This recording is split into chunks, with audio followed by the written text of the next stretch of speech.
स्थानीय लोग तो निश्चिंत हैं, निष्फिक्र हैं। उनका कहना है कि तैयारी पूरी है, लेकिन कुछ लोग हैं जो जहरीले बोल बोलने से, सनातन का जब सबसे बड़ा पर्व यहाँ मनाया जाना है तो उस पर जहरीला बोल बोलने से चूक नहीं रहे।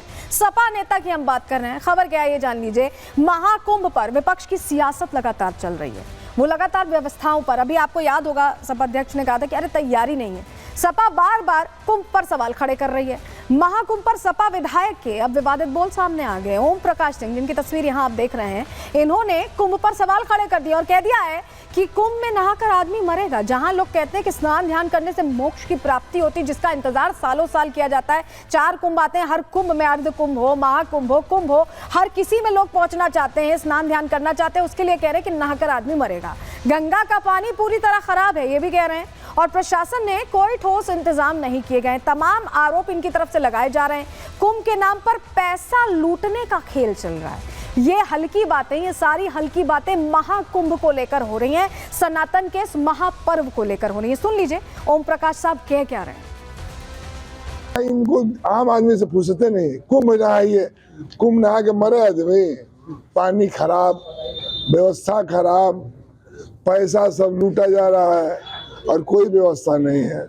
मैं तो यही कहूँगा कि ये जालिम हुकूमत है और इस सत्ता पर बैठने वाले लोग जुल्मी और जालिम लोग हैं। महाकुंभ पर भी सियासत का मौका, ये कहें कि तुष्टीकरण का मौका नहीं छोड़ रहे हैं ओम प्रकाश साहब। सपा से जुड़े हुए सपा नेता तमाम प्रश्न खड़े करते रहे, इनका नाम भी उसी लिस्ट में जुड़ गया, लेकिन स्थानीय लोग जवाब दे रहे हैं। आम लोग सुनिए उन्हें।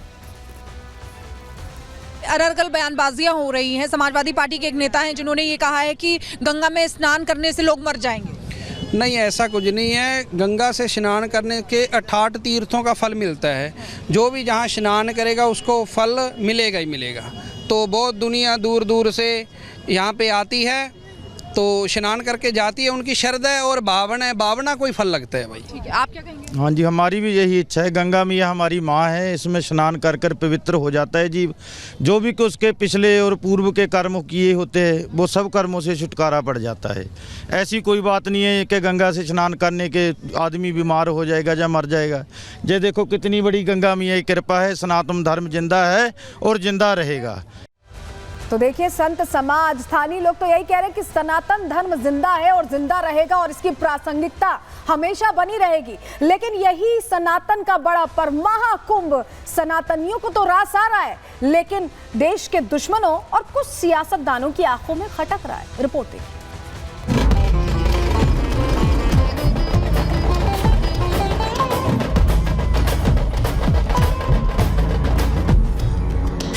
प्रयागराज में आस्था का महाकुंभ लगने जा रहा है। जैसे जैसे पहले राजसी स्नान की तारीख करीब आ रही है, वैसे ही सनातन विरोधियों की टेंशन बढ़ती जा रही है। कोई संगम की धरती को वक्फ की संपत्ति बता रहा है, तो कोई महाकुंभ के खिलाफ महायुद्ध की साजिश रच रहा है। अमेरिका में बैठकर खालिस्तानी आतंकी गुरपतवंत सिंह पन्नू खालिस्तान समर्थकों को भड़काऊ ईमेल भेज रहा है। पन्नू चाहता है कि राजसी स्नान वाले दिन खालिस्तान समर्थक लखनऊ और प्रयागराज पहुंचे, महाकुंभ का विरोध करें और खालिस्तानी झंडे लहराएं। लेकिन शायद पन्नू भूल गया है कि जिस प्रदेश में महाकुंभ का आयोजन हो रहा है, वहां एक योगी का राज है जो आतंक फैलाने वालों का इलाज जानते हैं। पन्नू के 3 गुर्गे पीलीभीत में महज छिपने आए थे, लेकिन उनके गुनाह इतने बड़े थे कि बाबा की पुलिस ने उन्हें जहन्नुम पहुंचा दिया।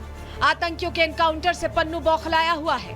महाकुंभ में जिस तरह का सुरक्षा घेरा तैयार किया गया है, उसने पन्नू के मंसूबों पर पानी फेर दिया है।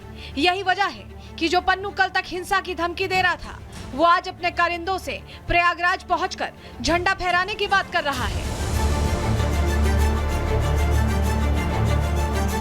महाकुंभ देश के दुश्मनों को ही नहीं, बल्कि कई सियासतदानों को भी रास नहीं आ रहा। जहां पहले सपा सुप्रीमो कुंभ की तैयारियों पर सवाल खड़े कर रहे थे, वहीं अब सपा विधायक ओम प्रकाश सिंह भी कुंभ पर विवादित टिप्पणी कर रहे हैं। कुंभ नहा के मरे आदमी। पानी खराब, व्यवस्था खराब, पैसा सब लूटा जा रहा है और कोई व्यवस्था नहीं है। ओम प्रकाश सिंह इतने पर ही नहीं रुके। तुष्टीकरण की राजनीति को मजबूत करने के लिए ओम प्रकाश गैर सनातनियों को अपने साथ कुंभ ले जाने की बात कह रहे हैं। कोई बात नहीं है, मुसलमान चाहेगा तो हम लेके चलेंगे नहाने। गंगा तो सबकी है, गंगा माँ है माँ किसी का नहीं होता कि इसकी माँ है, नहीं, माँ सबकी होती है, ऐसा कहीं नहीं है। हाँ, ये सही है कि हुकूमत नफरत, ईर्ष्या, द्वेष फैला कर हुकूमत करना चाह रही है। पहले मौलाना और अब सपा नेताओं का ये महाकुंभ विरोध सामने आया तो बीजेपी ने सपा पर करारा प्रहार किया। अखिलेश यादव के इशारे पर ओम प्रकाश सिंह बयान जारी कर रहे हैं कि जो कुंभ में नहाएगा वो मर जाएगा। इन सबों के मन में तो बाबर की आत्मा घुस गई है लग रहा है। जिस तरीके से अखिलेश यादव एक्स पर पोस्ट लिखकर और उनके नेता ओम प्रकाश सरीखे लोग कुंभ पर कीचड़ उछाल रहे हैं, उससे स्पष्ट होता है कि ये हिंदुओं की भावनाओं को आहत करना चाहते हैं। महाकुंभ की तैयारियां लगभग पूरी हो गई हैं। अखाड़े छावनी प्रवेश कर रहे हैं। यहाँ आने वाले संत जहाँ सनातनियों को शास्त्रों का ज्ञान देंगे तो वहीं कुंभ पर बुरी नजर डालने वालों के लिए नागा साधु अपने शस्त्र के साथ तैयार नजर आएंगे। Bureau report, Republic Bharat. Bharat विरोधी ट्रूडो की हवा निकल गई है, उन्हें कुर्सी से बेदखल कर दिया गया। बात इसकी करने वाले हैं क्योंकि पतन का कारण भारत विरोध, अपना एजेंडा चलाना और खालिस्तानी प्रेम बन गया, क्योंकि यही वो ट्रूडो थे जो भारत को आंखें दिखा रहे थे और खुद ही गड्ढे में गिर गए। अब बात इनकी।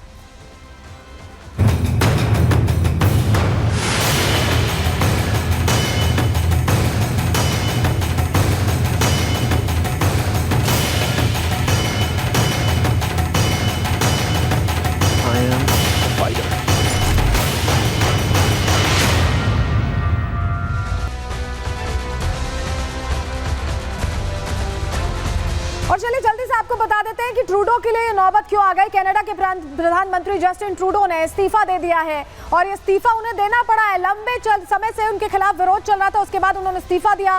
जस्टिन ट्रूडो ने पार्टी नेता पद से इस्तीफा दिया है और सोमवार को प्रेस कॉन्फ्रेंस में ट्रूडो ने बाकायदा इसका ऐलान किया। कनाडा में लगातार ट्रूडो का विरोध बढ़ता जा रहा था, खिलाफत बढ़ती जा रही थी और ट्रूडो की पार्टी के सांसद भी इस्तीफे की मांग कर रहे थे। ऐसे में दबाव उन पर था।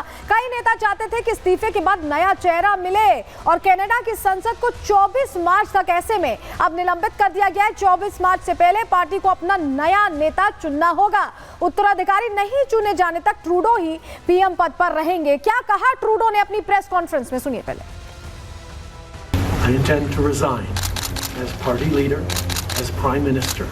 This country deserves a real choice in the next election, and it has become clear to me that if I'm having to fight internal battles, I cannot be the best option in that election. To strengthen the economy post-pandemic and advance Canada's interests in a complicated world, that is exactly the job that I and we will continue to do for Canadians. तो Trudeau के इस्तीफे की कहानी आपने सुन ली, लेकिन ऐसा क्या हुआ कि जस्टिन ट्रूडो को इस्तीफा देना पड़ा? चलिए जल्दी से आपके सामने जानकारी रखते हैं, आपको बताते हैं कि ये राह क्यों मुश्किल हो गई। दरअसल ट्रूडो की कठिन राह में यहाँ पर क्या दिक्कतें आई? सबसे पहले लोकप्रियता में गिरावट आई, लोगों में नाराजगी हो गई, चुनावी हार का डर सताने लगा। इसी साल चुनाव हैं अक्टूबर नवंबर में होने और पार्टी के अंदर ही नेतृत्व पर सवाल उठ गए, यानी जस्टिन ट्रूडो के नेतृत्व को कोई स्वीकार नहीं कर रहा था। पार्टी के कई सांसद उन्हें बोझ बताने लगे। खालिस्तानी समर्थक होने का खामियाजा उन्हें भुगतना पड़ा। वहीं कनाडा में अप्रवासियों की जो बढ़ती संख्या है वो भी उनके लिए चुनौती बनी, क्योंकि उन्होंने पहले हरी झंडी दी थी। कनाडा की आर्थिक अस्थिरता और बढ़ती महंगाई के चलते उनसे नाराजगी बढ़ती गई और ट्रूडो के खिलाफ ऐसे में अविश्वास प्रस्ताव आने वाला था और उससे पहले ही उन्होंने हथियार डाल दिए और इस्तीफा दे दिया। लेकिन